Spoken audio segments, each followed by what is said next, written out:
అందరికీ మరణాత మరణాత మహిమ స్వరం కార్యక్రమం వీక్షిస్తున్న దేవుని పిల్లలైన మీ అందరికీ ప్రభు నామంలో శుభములు కలుగును గాక. ప్రతిరోజు ఇదే సమయంలోకి ఈ కార్యక్రమంను వీక్షించి దైవాశీర్వాదములు పొందండి. ఇప్పుడు పాస్టర్ సామ్యూల్ సుందర్ రెడ్డి గారు దేవుని వాక్య వర్తమానం అందిస్తారు. శ్రద్ధగా ఆలకించండి. గతకాలమంతా నీ నీడలోన దాచావు దేవా, వందనం. కృప చూపినావు, కాపాడినావు, ఎలా తీర్చగలను నీ రుణం. పాడనా నీ కీర్తన, పొగడనా వెనోలనా. పాడనా నీ కీర్తన, పొగడనా వెనోలనా. వందనం యేసయ్యా, గనుడవు నీవయ్యా. వందనం యేసయ్యా, గనుడవు నీవయ్యా. గతకాలమంతా నీ నీడలోన దాచావు దేవా, వందనం. కృప చూపినావు, కాపాడినావు, ఎలా తీర్చగలను నీ రుణం. దేవునికి స్తోత్రం. అందరికీ మరణాత. దేవుడు అనుగ్రహించిన ప్రాముఖ్యమైన సమయంలో దేవుని వాక్యాన్ని ధ్యానించుకుందాము. ముందుగా పరిశుద్ధ వేద గ్రంథంలోని వాక్య భాగాన్ని చదువుకుందాము. నిర్గమకాండము 40వ అధ్యాయము 24వ వచనం చదువుకుందాము. మరియు యెహోవా మోషేకు ఆజ్ఞాపించినట్లు అతడు ప్రత్యక్షపు గుడారములో మందిరమునకు దక్షిణ దిక్కున బల్ల ఎదుట దీపవృక్షమును ఉంచి యెహోవా సన్నిధిని ప్రదీపములను వెలిగించెను. మహాపరిశుద్ధుడా, మహిమగల దేవా, ప్రేమస్వరూపి, దయగల యేసు క్రీస్తు ప్రభువా, నీ ఘనమైన నామానికి వందనాలు, స్తుతులు, స్తోత్రాలు చెల్లించుకొనుచున్నాము. శ్రేష్టమైనటువంటి సమయాన్ని మాకు దానముగా ఇచ్చావు. ఇదిగో ప్రభువా, నీ వాక్యాన్ని వినాలని మేము అందరము ఆశపడుచూ ఉన్నాము. తండ్రి, నీ బిడ్డలు ప్రభువా నాయన వేచి ఉన్నారు. ప్రభువా, నీకు వందనాలు. ఆశపడే ప్రాణమును తృప్తిపరచువాడు నీవే గనుక ఈ ప్రాముఖ్యమైన సమయంలో కొద్ది నిమిషములు నీ మాటలు ప్రభువా మాకు వినిపించు. నీ వాక్కు ద్వారా మమ్మలను బలపరచుమని తండ్రి, నీ వాక్యాన్ని మాకు వినిపింపచేసి నడిపించుమని మాతో మాట్లాడడానికి సిద్ధముగా ఉన్న మంచి బోధకుడుగా ఉన్న యేసు క్రీస్తు వారి నామములో అడిగి వేడుకొనుచున్నాను పరమ తండ్రి, ఆమేన్. దేవనామమును మీ ಎಲ್ಲರಿಗೂ కూడా శుభములు కలుగునుగాక. దేవునికి స్తోత్రం. మరి అద్భుతమైనటువంటి సమయము దేవుడు మనకు దానముగా ఇచ్చారు. అందరూ మరి వాక్యాన్ని వింటూ ఉన్నారు. చాలా శ్రేష్టమైనటువంటి విషయాలు పరిశుద్ధాత్మ తండ్రి మనకు బయలుపరుస్తూ ఉన్నాడు. ఈ కార్యక్రమాన్ని చాలామంది వీక్షిస్తూ ఉన్నారు. అలాగే మరి ముఖ్యంగా చాలామంది ఫోన్ చేస్తూ ఉన్నారు, ప్రార్థన చేయించుకుంటూ ఉన్నారు, మీ యొక్క అవసరాలు కూడా తెలియజేస్తూ ఉన్నారు. చాలా సంతోషం. ఎందుకంటే కనుక మీకు ఏమి అవసరమైనదో, ఏమి కావాలో అవన్నీ కూడా మనం దేవుణ్ణి అడగాలి. మరి ప్రార్థనా సహాయం కోరిన వెంటనే ప్రార్థన చేస్తున్నాము. దేవుడు ప్రార్థనలు అంగీకరిస్తున్నాడు, ఆలకిస్తున్నాడు, సమాధానం ఇస్తూ ఉన్నాడు. చాలా సంతోషం. ఎందుకంటే మన దేవుడు ప్రార్థన ఆలకించే దేవుడై ఉన్నాడు. అంత మాత్రమే కాదు, ఆ ప్రార్థనకు జవాబిచ్చే దేవుడై ఉన్నాడు, జీవము కలిగినటువంటి దేవుడై ఉన్నాడు. కనుక మరి కార్యక్రమాన్ని వీక్షిస్తూ అలాగే ఆదరిస్తున్న మీ అందరికీ కూడా ప్రభువు పేర ప్రత్యేకమైనటువంటి వందనాలు తెలియజేస్తున్నాను. ఈ శ్రేష్టమైనటువంటి సమయంలో చదవబడినటువంటి లేఖన భాగంలో ఒక మాట మనకు కనబడుతూ ఉంది. దీపవృక్షము అనేటటువంటి మాట మనం చూస్తూ ఉన్నాం. మరియు యెహోవా మోషేకు ఆజ్ఞాపించినట్లు అతడు ప్రత్యక్షపు గుడారములో మందిరమునకు దక్షిణ దిక్కున బల్ల ఎదుట దీపవృక్షమును ఉంచి అని చెప్తూ ఉన్నారు. ఈ దీపవృక్షము అనేటటువంటి ఈ అంశము బైబిల్ గ్రంథంలో చాలా శ్రేష్టమైనటువంటి అంశము. దీపవృక్షము ఎందుకు శ్రేష్టమైనది అని మనం ఆలోచన చేయాలి. ఈ దీపవృక్షాన్ని తీసుకుని వాళ్ళు ఎక్కడ పెడుతున్నారు, అసలు దీని ప్రస్తావన ఎందుకు బైబిల్ గ్రంథంలో చేశారు అనే విషయం మనకు తెలియాలంటే మనము నిర్గమకాండము 25వ అధ్యాయంలోకి వెళ్ళాలి. నిర్గమకాండం 25వ అధ్యాయము 8వ వచనం చదువుకుందాం. ఇది చాలా ప్రాముఖ్యమైన అధ్యాయం, అంటే చాలా ప్రాముఖ్యమైన వచనం. 25:8 నేను వారిలో నేను వారిలో నివసించున్నట్లు వారు నాకు పరిశుద్ధ స్థలమును నిర్మింపవలెను. మనందరికీ కూడా బాగా తెలిసినటువంటి చరిత్ర ఇశ్రాయేలీయుల చరిత్ర. వీరు బానిసత్వంలో ఉన్నప్పుడు వారిని విడిపించి నడిపించడానికి దేవుడు మోషేను ఏర్పాటు చేసుకుని వారి ప్రయాణము మొదలుపెట్టారు. ఐగుప్తు దేశం మొదలుకొని కనాను దేశం వరకు వారి ప్రయాణం రావాలి. ఇప్పుడు వారి ప్రయాణ పద్ధతిలో మరి కొంత ప్రయాణము తర్వాత దేవుడు వారికి ఇస్తున్నటువంటి ఒక ఆలోచన, ఒక నియమము ఏమిటి అంటే, నేను వారిలో నివసించినట్లు వారు నాకు పరిశుద్ధ స్థలము నిర్మింపవలెను అని మోషేతో దేవుడు మాట్లాడుతున్నాడు. అంటే దేవాది దేవుని యొక్క ఉద్దేశం ఏమిటంటే, మనుష్యులతో ఆయన ఉండాలని ఆశపడుతూ ఉన్నాడు, మానవులతో ఆయన ఉండాలని ఆశపడుతూ ఉన్నాడు. ఏదేను తోటలో ఆదామవములతో మరి దేవదేవుడు ఉన్నట్టుగా మనందరము ఎరిగిన వారమై ఉన్నాం. చల్లపూట వారు కలుసుకునేటటువంటి సమయముగా కూడా మనము చూస్తూ ఉన్నాం. కానీ యోగ్యత కోల్పోయినటువంటి మానవుడు దేవుడు వచ్చి మాట్లాడేటటువంటి ఆ యోగ్యతను కోల్పోయాడు. మరి దేవుడే స్వయముగా వచ్చి ఆదాముతో మాట్లాడేటటువంటి సందర్భము మనం చూసాం. ఎప్పుడైతే పాపం మొదలైందో, ఎప్పుడైతే శాపం వచ్చేసిందో, ఎప్పుడైతే ఏదోను తోటలోంచి వారు వెట్టివేయబడ్డారో అప్పుడు అటు అవకాశం కోల్పోయారు. కానీ దేవుని యొక్క ఆశ, దేవుని యొక్క ఉద్దేశము, దేవుని యొక్క నిర్ణయం ఏమిటి అంటే, మనుషులతో ఉండాలి, మానవులతో ఉండాలి, నరులతో ఉండాలనే ఆలోచన. అది ఆయనలో ఉన్నటువంటి ఆలోచన అయి ఉన్నది. ఈరోజు ఇక్కడ రాయబడినటువంటి మాట, నేను వారిలో నివసించినట్లు వారు నాకు పరిశుద్ధ స్థలము నిర్మింపవలెను అని రాయబడింది. అంటే దేవుడు నివసించాలి, మనతో ఉండాలంటే ఆయన ఎక్కడ పడితే అక్కడ ఉండడం కాదు, కానీ పరిశుద్ధ స్థలం అయి ఉండాలి. అపవిత్రత అనేది ఎక్కడ ఉండకూడదు, అంత పరిశుద్ధంగా ఉండాలి. ఎందుకు అంటే దేవుడు పరిశుద్ధుడై ఉన్నాడు. నేను పరిశుద్ధుడై ఉన్నాను అంటున్నాడు ఆయన. నేను పరిశుద్ధుడైన కనుక మీరును కూడా పరిశుద్ధులై ఉండండి అనేటువంటి మాట కూడా మనము లేవియా కాండంలో చూస్తూ ఉన్నాం. అవును, ఆయన పరిశుద్ధుడు, ఎలాంటి నింద, ఎలాంటి దోషము లేనటువంటి వాడు, పవిత్రుడైనటువంటి దేవుడు, మనం సేవిస్తున్న దేవుడు. మరి ఆ పరిశుద్ధుడైన దేవుడు మానవుల మధ్యలో ఉండాలి అంటే, మరి మానవులలో ఏముంది అంటే పాపం ఉంది. కాబట్టి ఒక పరిశుద్ధ స్థలం ఏర్పాటు చేస్తే నేను అక్కడికి వస్తాను మోషే, నేను మీతో ఉంటాను అని మోషే గారికి దేవుడు తెలియజేస్తూ ఉన్నాడు. ఒక పెద్ద పనిని అప్పగిస్తూ ఉన్నాడు. ఆ పని మనం గమనించినట్లయితే కనుక మరి 10వ వచనం నుంచి మొదలవుతుంది. అంటే ఒక ప్రత్యక్ష గుడారాన్ని తయారు చేయమన్నాడు దేవుడు. దీన్నే మరి ప్రత్యక్ష గుడారము అన్నారు, దేవాలయం అన్నారు, మందిరం అన్నారు, గుడారము అన్నారు, పేర్లు ఉన్నాయి అన్నీ కూడా. అంటే దేవుడు దిగి వచ్చి మాట్లాడేటటువంటి స్థలమే ప్రత్యక్ష గుడారము ఆ కాలంలో.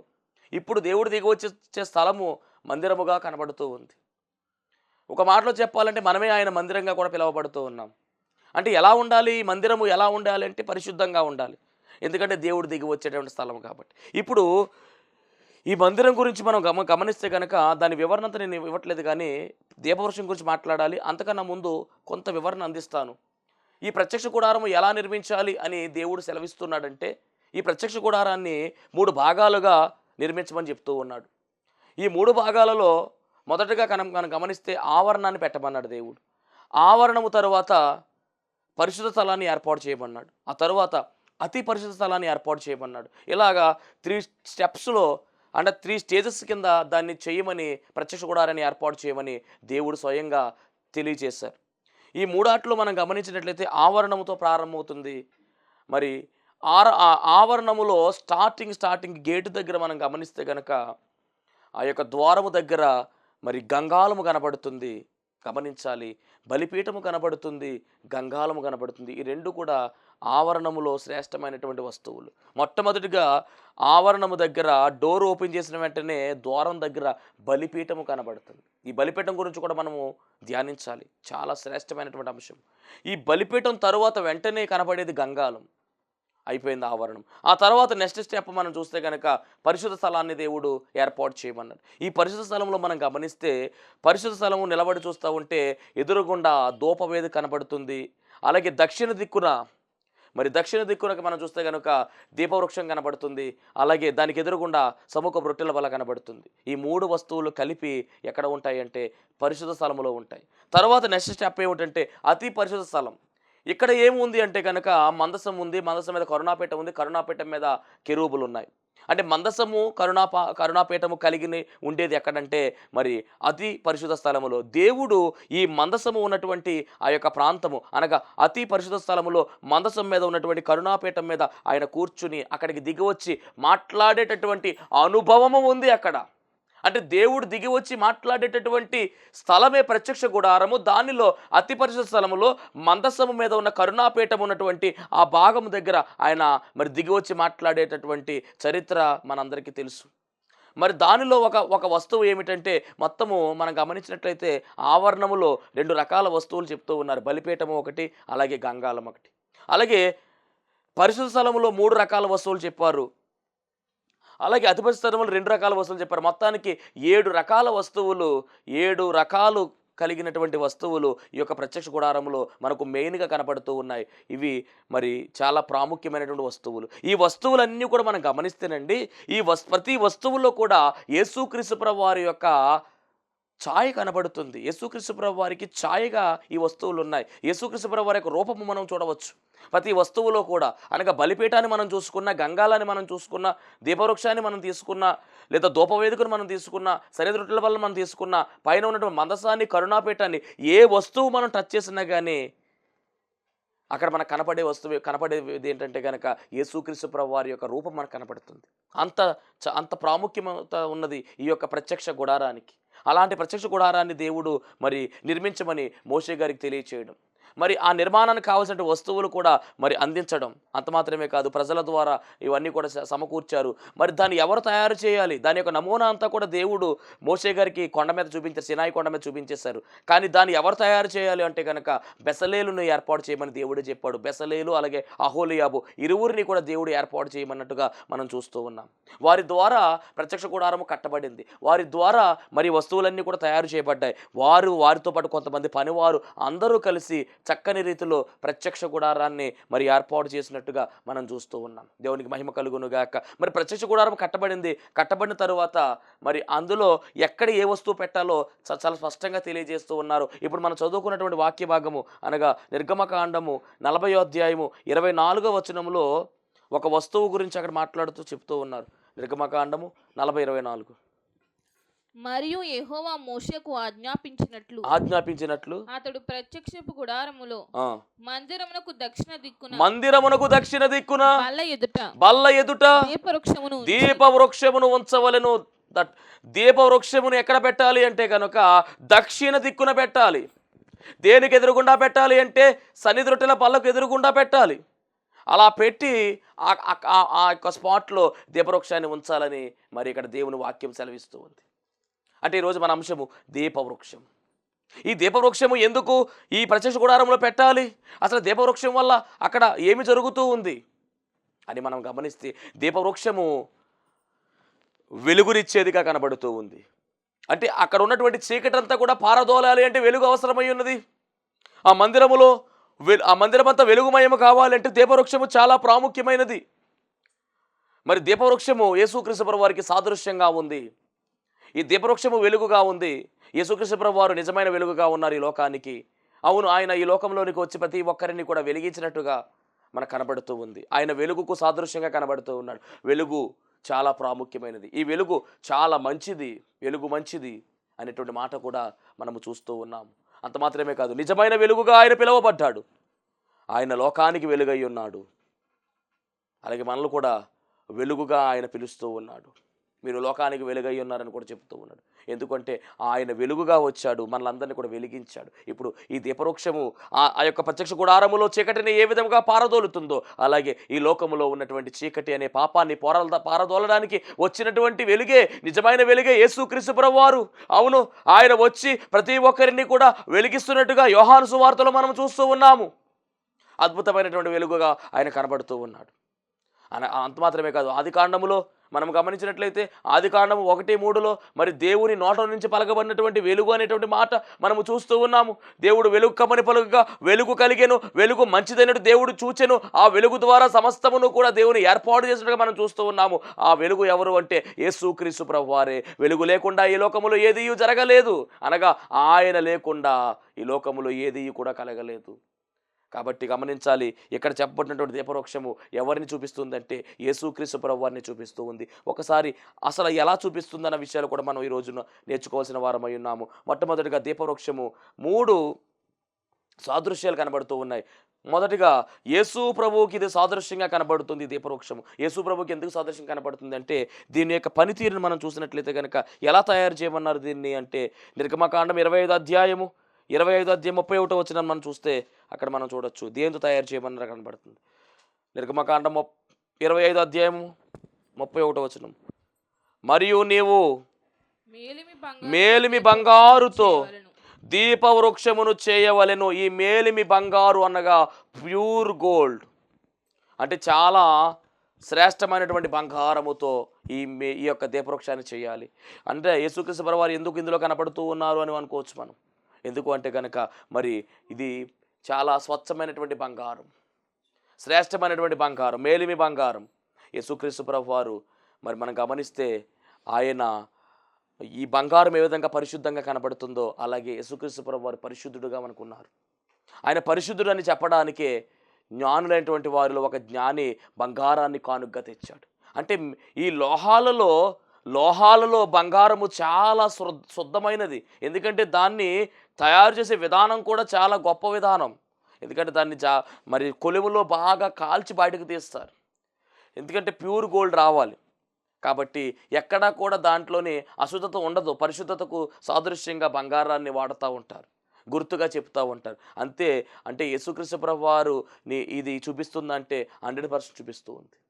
ఆయన పరిశుద్ధుడు. ఈ బంగారం ఏ విధంగా అయితే పరిశుద్ధంగా కనపడుతూ ఉందో అలాగే మరి ఈ యేసుక్రీస్తు ప్రభువారి జీవితం కూడా ఎలా ఉందంటే పరిశుద్ధమైనటువంటి జీవితం.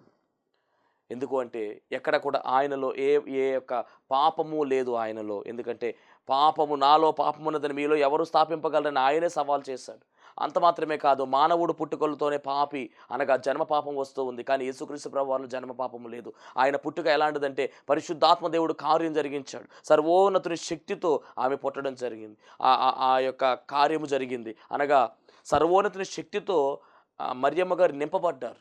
పరిశుద్ధాత్మ కార్యము అని మరి మత్తయి సువార్తలో మనం చూస్తూ ఉన్నాం. అంటే యేసుక్రీస్తు ప్రభువారి జనన విధము ఎట్లా ఉంది అంటే కనుక పరిశుద్ధాత్మ దేవుని యొక్క కార్యమే, సర్వోన్నతుని యొక్క శక్తితో నింపబడినప్పుడు జరిగినటువంటి కార్యము. కనుక పుట్టబోయే శిశువు అనగా యేసుక్రీస్తు ప్రభువారు ఎలా వచ్చారంటే పరిశుద్ధుడిగా ఈ లోకానికి వచ్చాడు. వచ్చిన తర్వాత ఆయన యొక్క జీవన శైలిలో, ఆయన మాట్లాడే విధానంలో, ఆయన ఉన్నటువంటి విధానంలో ఎక్కడా కూడా పాపము అంటించుకోకుండా ఆయన జీవించినట్టుగా మనం చూస్తూ ఉన్నాం. అంటే పరిశుద్ధమైనటువంటి జీవితాన్ని మరి ఆయన జీవితము పరిశుద్ధమైన జీవితముగా మనకు కనపడుతూ ఉంది. ఆయన పరిశుద్ధుడే. ఎందుకంటే ఆయన పరిశుద్ధుడే కాబట్టి ఆయన రక్తము ద్వారా మనకు విమోచన కలిగింది. ఆయన పవిత్రుడు, ఆయన నిష్కల్మషుడనేసి ఆయన పాపులలో చేరక ప్రత్యేకింపబడిన వాడని చెప్పేసి మనకు పరిశుద్ధ గ్రంథములో మనము చూస్తూ ఉన్నాం. దేవుని మహిమ కలుగును గాక.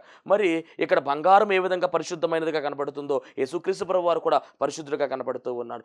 ఈ బంగారము, ఈ పరిశుద్ధత మనం గమనించినట్లయితే కనుక ఆయన యొక్క మరి రాచరికాన్ని చూపిస్తూ ఉంది, అలాగే దైవత్వాన్ని చూపిస్తుంది, పరిశుద్ధతను చూపిస్తూ ఉంది. అంటే ఈ యొక్క బంగారాన్ని మనం చూసుకుంటే ఆయన పుట్టుకను చూపిస్తూ ఉంది.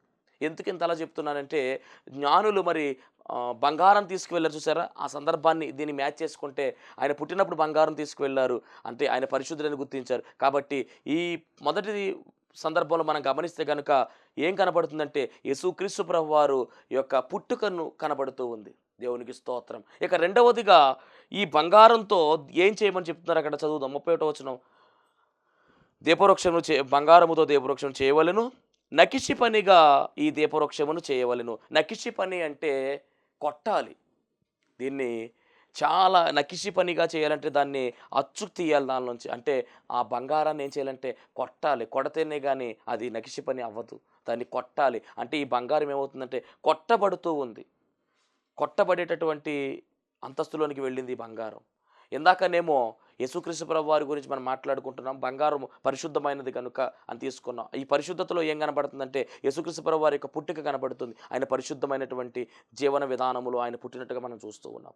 రెండవది మరి కొట్టబడము, నకిషి పనిగా చేయబడింది అంటే కొట్టబడినటువంటి అనుభవము. యేసుక్రీస్తు ప్రభువారు కూడా మరి శిలువ మ్రాను మీద ఏం జరిగిందయ్యా అంటే కనుక ఆయన కొట్టబడ్డాడు. వదకు తేబడినటువంటి గొర్రెపిల్లగా ఆయన మౌనంగా ఉన్నాడు. అనగా ఈ రెండవది ఏం చూపిస్తుందంటే, నకిషి పని అనేది ఏం చూపిస్తుందంటే కనుక ఆయన యొక్క సిలువను చూపిస్తూ ఉంది, ఆయన యొక్క సిలువ మరణాన్ని చూపిస్తూ ఉంది, ఆయన దెబ్బలను చూపిస్తూ ఉంది, ఆయన మానవాళి కొరకు చేసినటువంటి యాగాన్ని చూపిస్తూ ఉంది. అంటే ఇప్పుడు ఆ యొక్క బంగారం ముద్ద ఏదైతే ఉందో ఆ బంగారం ముద్ద ఎలా రావాలి అంటే మనం గమనించాలి. దీపవృక్షం కింద మారాలి అంటే కనుక మీ అందరికీ తెలుసు దీపవృక్షం ఎలా ఉంటుందో. ఇటు 6 కొమ్మలు, ఇటు 6 కొమ్మలు, మధ్యలో ఒక కొమ్మ, 7 కొమ్మలతో మరి ఆ దీపవృక్షము ఉంటుంది. అంటే వృక్షం మాదిరిగా ఆ యొక్క బంగారం అంతా కూడా తయారు చేయాలి. కాబట్టి ఇది పని సామాన్యమైనటువంటి పని కాదు, కొట్టుతా చేయాలి. కాబట్టి మరి అక్కడ అది కొట్టబడితేనే కానీ దానికి ఆ రూపం రాదు. అలాగే యేసుక్రీస్తు ప్రభువు వారు మనందరి కొరకు కొట్టబడి మనలను ఆయన రూపంలోనికి మలచడానికి ఆయన తన రూపాన్ని, తన స్వరూపాన్ని, తన సొగసును కోల్పోయినట్టుగా మనం చూస్తూ ఉన్నాం. యెషయా గ్రంథం 53వ అధ్యాయము 5వ వచనం చదువుదాం. యెషయా గ్రంథం 53:5. అంటే దీపవృక్షము ఎవరికి సాదృశ్యంగా ఉందంటే యేసయ్యకి సాదృశ్యంగా ఉందన్న మాట మనం గమనించాలి. 53:5. మన అతిక్రమ క్రియలను బట్టి అతడు గాయపరచబడెను, మన దోషములను బట్టి నలుగొట్టబడెను, మన సమాధానార్థమైన శిక్ష అతని మీద పడెను, పడెను. అతడు పొందిన దెబ్బల చేత మనకు స్వస్థత కలుగుచున్నది. 8వ వచనం. అన్యాయపు తీర్పు నొందిన వాడై అతడు కొనిపోబడెను,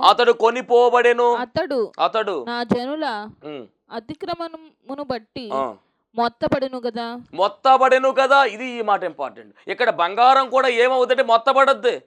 అలాగే యేసుప్రభువు కూడా ఏమవుతుంది, మొత్తబడుతున్నాడు. అంటే మొత్తబడితేనే కానీ బంగారానికి ఆ రూపము రాదు.